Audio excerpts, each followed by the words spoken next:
que esse inverno intenso nos Estados Unidos, no Japão, na Europa ainda não chegou tão de maneira intensa, pode nos ensinar sobre o abandono dos combustíveis fósseis. Bem-vindo ao canal Modernidade Ciência, sou Paulo Bittencourt, assista esse vídeo até o final e eu vou trazer alguns números para nós avaliarmos o impacto realmente das forças da natureza congelando o planeta.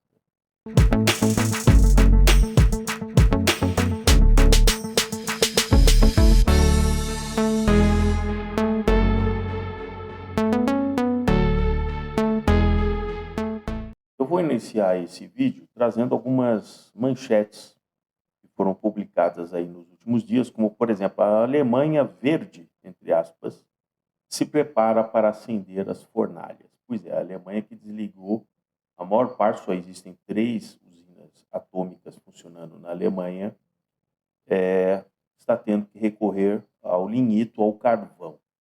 E faz com que, evidentemente, a Greta Thunberg fique revoltada, né? Aqui, ó, a decisão da Alemanha irrita a Greta Thunberg. Então, a mocinha lá... Essa questão ambiental, coisa mais importante para vocês se fixarem, é que são pessoas que eles manipulam as mentes e as impressões de pessoas que têm pouco conhecimento sobre a área climática, meteorológica, geofísica. Então, é muito fácil você criar um sentimento, né, romântico com relação ao aquecimento global e tal. Então, isso é uma estratégia, né? Por isso que a Greta, ela é refém disso, né? Ela foi transformada, ali, já adolescente, numa militante mirim, né? Sem nenhum conhecimento sobre a área. Ela é apenas um panfleto. É um panfleto humano que fica ali, no momento em que ela é acionada, existe uma fundação ali, a The One, por trás dela, que orienta em cada momento. Há uma foto interessante, emblemática, quando ela está chegando numa reunião da ONU em Nova York, ela está na frente de um veleiro que navegou a maior parte do percurso com motores a diesel, mas ela está ali no momento, assim, olhando ali para Manhattan. Então, tudo isso é manipulado, tudo isso é uma construção. Por isso que vocês sempre duvidem dessas narrativas. Quem está por trás? Quem tem interesse em tudo isso? Então, aí eu vejo aqui uma manchete aqui, gasoduto para levar hidrogênio verde divide a Europa. É o que eu já coloquei para aqueles que assistem aqui o canal Modernidade Ciência. A minha crítica com relação ao hidrogênio verde. Eu não sou contra a produção de hidrogênio para gerar células de combustível e tal. Desde que você produza o hidrogênio exatamente do lado ali onde você vai utilizar. Porque o transporte, esse sempre foi meu ponto, o transporte do hidrogênio, que é um gás muito tênue, ele é extremamente difícil de ser transportado. Para você transportar isso em caminhões, já se tornou inviável. Os caminhões, 97%, o peso é só para conter os gigantescos cilindros, a pressão em mais de 200 e tantas atmosferas, só para conter o hidrogênio ali. E se você ainda vai tentar transportar, você vai ter que gastar mais energia para resfriar. Então é uma grande ineficiência você gerar, o ponto que eu sempre coloquei aqui, é uma grande ineficiência você gerar energia com placas fotovoltaicas ou fontes eólicas, você tem energia pronta para ser colocada numa rede de distribuição e você vai transformar tudo isso num processo termodinâmico, porque a termodinâmica não muda, não existe eficiência na termodinâmica. Uma caloria equivale a 4,184 joules. E é assim desde que foi definido. As medidas da termodinâmica, elas não mudam. Você pode mexer ali no motor, na eficiência do motor. Mas você, a partir do momento que você obteve energia elétrica de placas fotovoltaicas que já têm o seu nível de eficiência ou o rotor, e você introduzir para produzir Hidrogênio, a partir de eletrólise, destruindo a água. Você destrói a água. Você tem que ter uma fonte de água e você vai destruir a água. Vai gerar o hidrogênio, você vai ter que comprimir, resfriar e depois transportar o hidrogênio.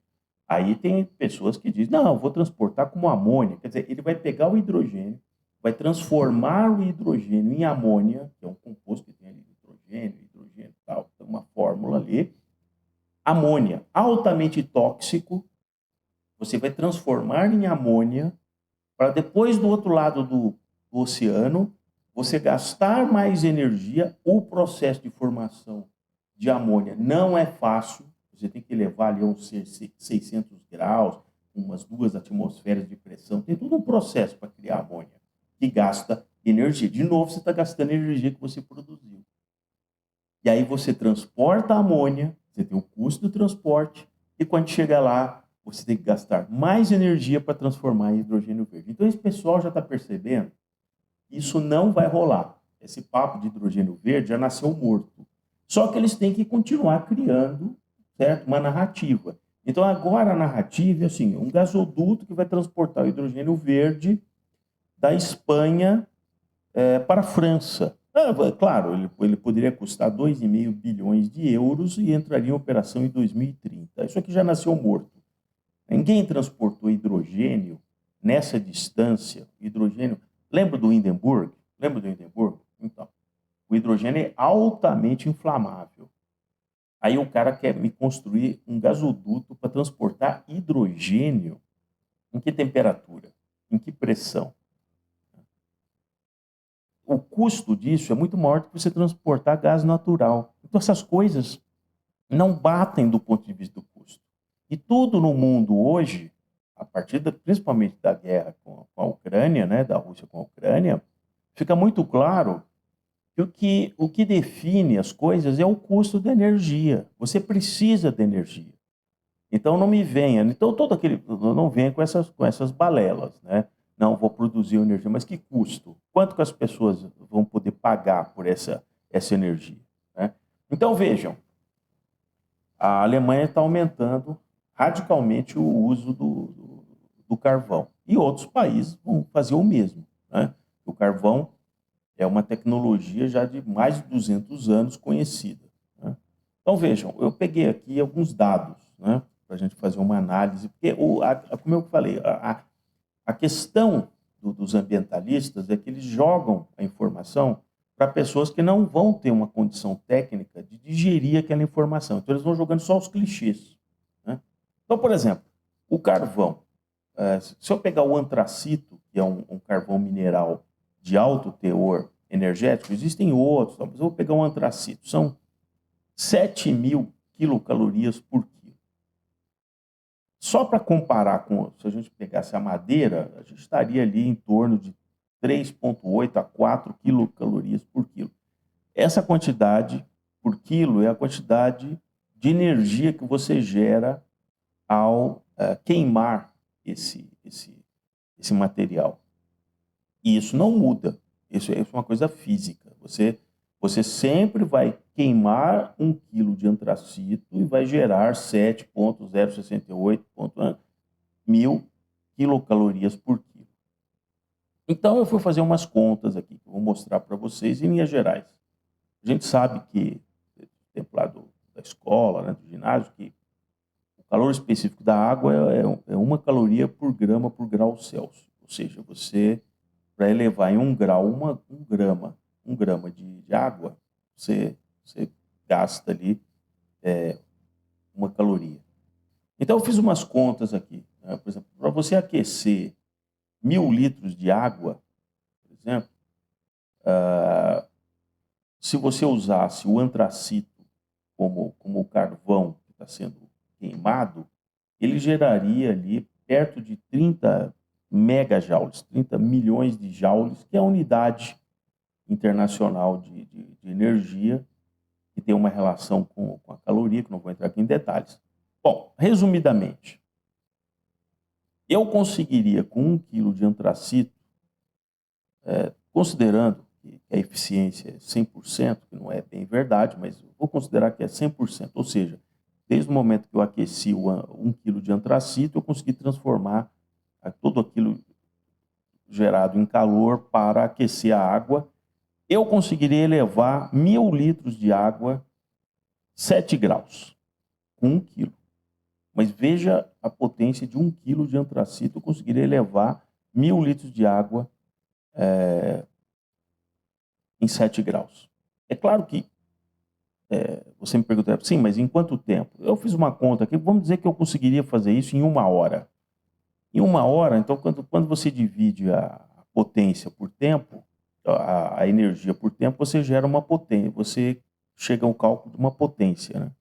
Então, isso seria 8.200 watts, o que seria, em termos de HP, de horsepower, em torno de 11 HP. Então, resumidamente, para elevar 1.000 litros de água, em 1 hora, 7 graus. 7 graus. Então, de 20 foi para 27, de 15 foi para 22 e assim por diante. A questão sempre é o ΔT, a diferença de temperatura.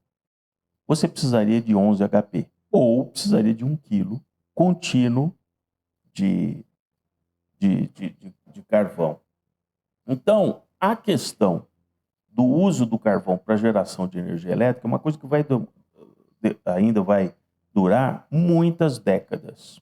Não adianta simplesmente alguém ver. Nesse inverno, o que nós temos que aprender, que foi o tema aqui do vídeo?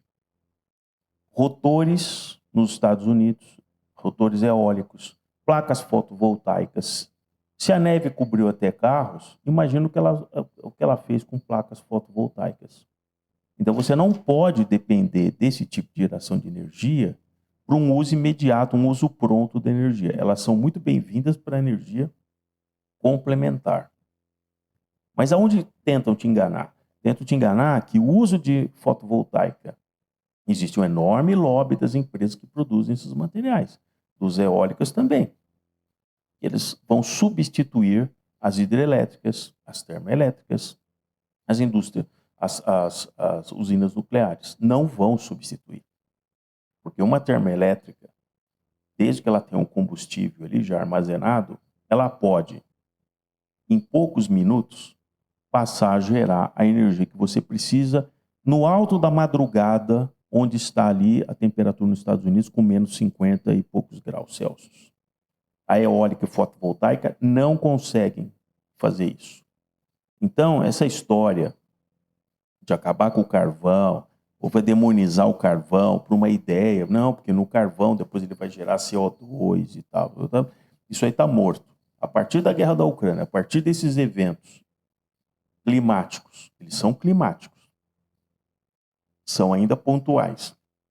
Mas se nós entrarmos num ciclo, como aconteceu, de 1946 até final dos anos 70, uma diminuição progressiva de temperatura, com invernos cada vez mais rigorosos, essa história do uso do hidrogênio verde, vamos acabar com o carvão e tal, isso vai ficar só ali para aquele pessoal que ganha para divulgar isso, né? Sejam jornalistas, acadêmicos, empresas. Você já viram o lobby de empresas alemãs?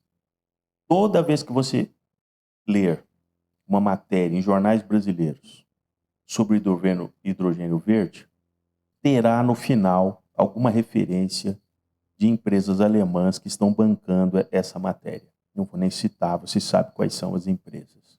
É um grande lobby para fazer você comprar máquinas super sofisticadas, caríssimas, para resolver, né, o problema deles ali, né, daquela baixa eficiência da Europa, que agora a guerra da Ucrânia provou. A Alemanha decidiu descontinuar a produção de energia atômica e agora está tendo que voltar ao lignito, que é um carvão, inclusive, de poder calorífico menor do que o antracito, mas eles não têm alternativa.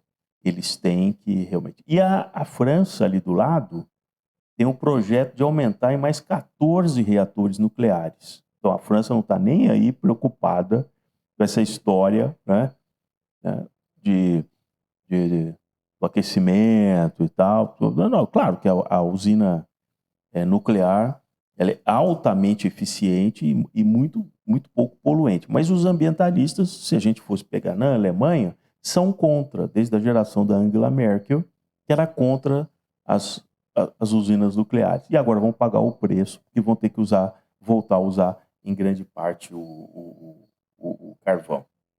Então, é o que eu tinha para colocar aqui para vocês. Cuidado sempre com as narrativas.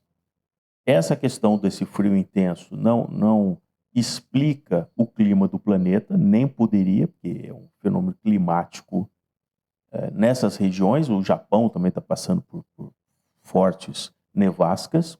Mas o interessante é o duplo padrão que a imprensa convencional tem.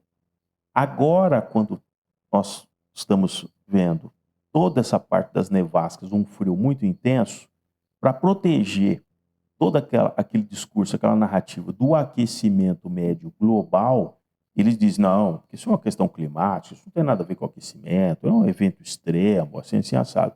Porém, eu já vi matérias, por exemplo, ao longo de outubro de 2021, quando em São Paulo, por exemplo, se atingiu temperaturas ali da ordem de 37 graus. E aí, é claro, chamaram aquele cientista, o cientista fala sempre a Amazônia vai virar uma savana, não, o aquecimento...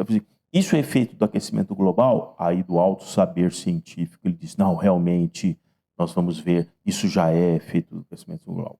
Uma grande desonestidade intelectual.